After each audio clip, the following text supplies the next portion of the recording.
Ini resep dari Dokter Riko. Biar kamu cepat sembuh, Kyo.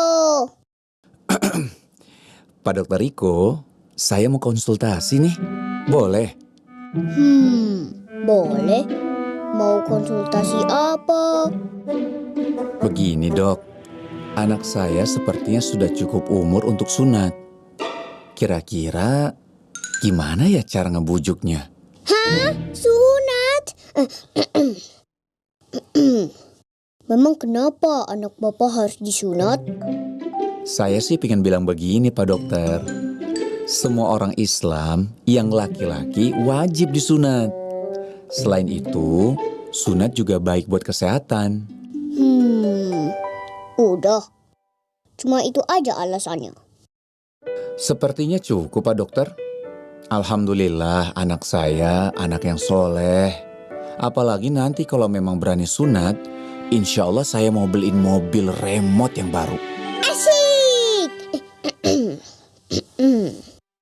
Sepertinya anak bapak akan setuju.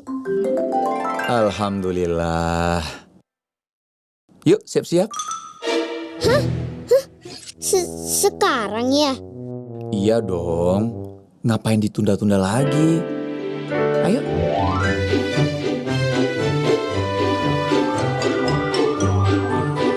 Alhamdulillah, sudah selesai. Hah? Beneran? Aku sudah disunat. Iya, sudah selesai Riko. Yeay! Aku sudah disunat! Yeay! Riko. Assalamualaikum warahmatullahi wabarakatuh. Apa kabar semuanya? Semoga tetap sehat. Pada kesempatan kali ini kita akan belajar kembali mapel fikih. Untuk bab pertama yang akan kita bahas adalah bab khitan. Sebelumnya, kenapa kita perlu membahas materi ini? Anak-anak, khitan merupakan salah satu syariat atau ajaran Islam yang dilakukan oleh Nabi Ibrahim alaihissalam hingga Rasulullah Shallallahu alaihi wasallam. Dari Nabi Muhammad, kita sering mendengar salah satu hadis yang intinya adalah kebersihan itu sebagian dari iman. Karena khitan salah satu tujuannya adalah dalam hal kebersihan, maka kita perlu membahas bab ini sebagai salah satu pengetahuan. Baik, mari kita bahas bersama-sama. Sebelumnya, apa pengertian dari khitan? Khitan secara bahasa artinya adalah memotong. Adapun secara istilah, khitan artinya adalah memotong kulfah pada laki-laki. Kulfah ini artinya adalah kulit yang menutupi ujung kemaluan laki-laki. Khitan di Indonesia juga dikenal dengan istilah sunat. Selanjutnya, bagaimanakah sejarah dari syariat khitan? Khitan pertama kali dilakukan pada masa Nabi Ibrahim alaihissalam, di mana pada saat itu Allah menunjukkan khitan sebagai salah satu cara untuk pembersihan diri. Yang kedua, praktik khitan ini kemudian dilanjutkan oleh umat Nabi Ibrahim sampai dengan periode Nabi Ismail alaihissalam dan terus berlanjut sampai dengan Nabi Muhammad. Pada saat itu, Nabi Muhammad mencontohkan khitan sebagai salah satu cara untuk menyucikan diri. Selanjutnya, apa saja tujuan khitan? Tujuan khitan yang pertama adalah ibadah yang membantu menjaga kebersihan badan. Dalam hal ini adalah membersihkan najis. Yang kedua adalah mencegah adanya penyakit pada alat reproduksi seperti kanker, penyakit kelamin, dan sebagainya. Yang ketiga adalah mengantarkan seorang anak menuju tingkat kedewasaan. Anak-anak, ketiga hal ini merupakan tujuan khitan atau tujuan utama khitan. Yang jika kita lihat ada tujuan dari segi kesehatan dan dari segi keagamaan. Selanjutnya anak-anak, bagaimanakah hukum khitan? Hukum khitan bagi seorang laki-laki adalah wajib jika telah balik. Adapun jika belum balik kemudian melakukan khitan juga sangat dianjurkan.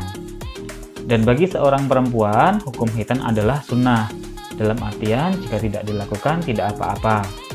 Hukum wajib khitan bagi seorang laki-laki berdasarkan pada hadis yang bisa kalian lihat pada layar ini, di mana pada hadis ini menjelaskan bahwa tidak akan diterima sholat seorang laki-laki yang belum dikhitan, dalam artian salah satu syarat sah sholatnya belum terpenuhi, yaitu bersih dari najis.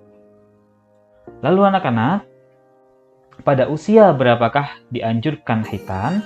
Telah dijelaskan di awal bahwa khitan wajib dilakukan pada saat balik. Adapun jika sebelumnya juga bisa dilakukan. Ada dua kemungkinan. Yang pertama adalah secara kesehatan. Secara kesehatan, khitan ini bisa dilakukan sejak baru lahir atau pada usia 7 hari. Usia 7 hari ini merupakan sunnah yang dicontohkan Nabi Muhammad ketika beliau mengkhitankan cucunya, yaitu Hasan dan Husain pada usia 7 hari. Selanjutnya, jika umum dilakukan di Indonesia, khitan dilakukan pada usia 7-12 tahun. Tetapi yang perlu kalian ingat adalah ketika telah balik, maka wajib hukum khitan bagi seorang laki-laki.